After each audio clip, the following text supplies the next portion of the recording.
Congratulations, you're now members of the 113th Congress.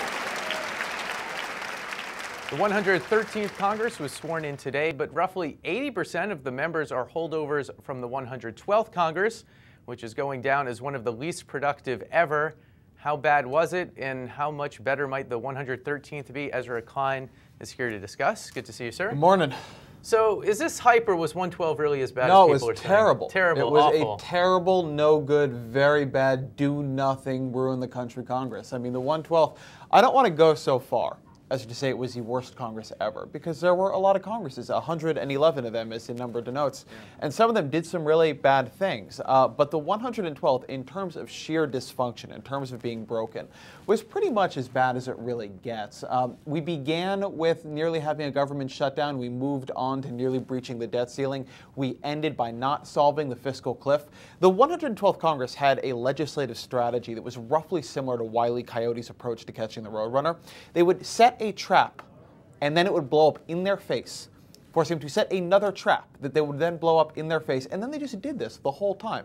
They passed fewer bills, public laws, than any other Congress since we began keeping records on that, and of what they did pass, most of it was either not of any import, or it was, when it was of import, an inability to solve a calamitous consequence they had set up for the country in order to make themselves do this thing they were really bad at, which is legislating. Yeah, as we've seen, they passed very few laws, although you can't judge success by the sheer number of laws, it's what you pass. And so when we look at the 113th, I wonder if we can hope that some of these very big and real issues they face might be dealt with. The thing about the 112th, which I give it this little bit, this tiny little bit of credit, this one little excuse it can bring to the teacher, which is that the 112th was what made it a horrible Congress. By the way, it was the least popular Congress since Gallup began keeping records, so it's not like the public didn't notice. It got down to 10%, less popular than when Rasmussen polled America becoming a communist country. That got 11% favorability.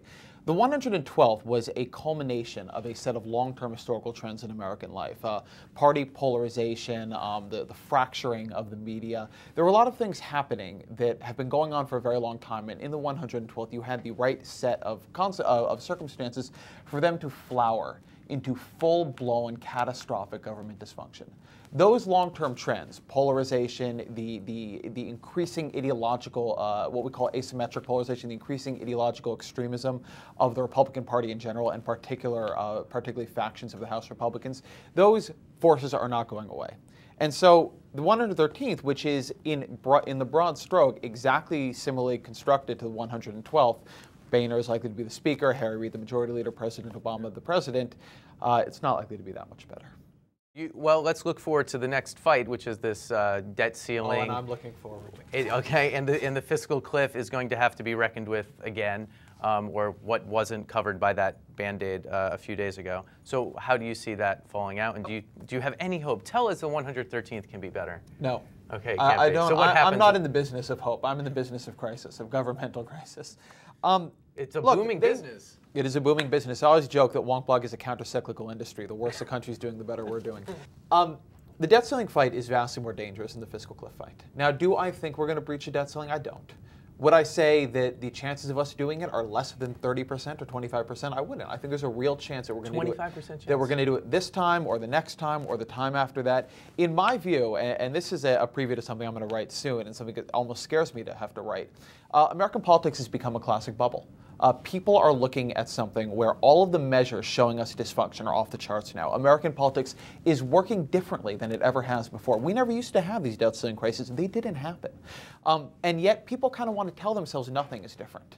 That because American politics hasn't failed us before, it won't fail us in the future.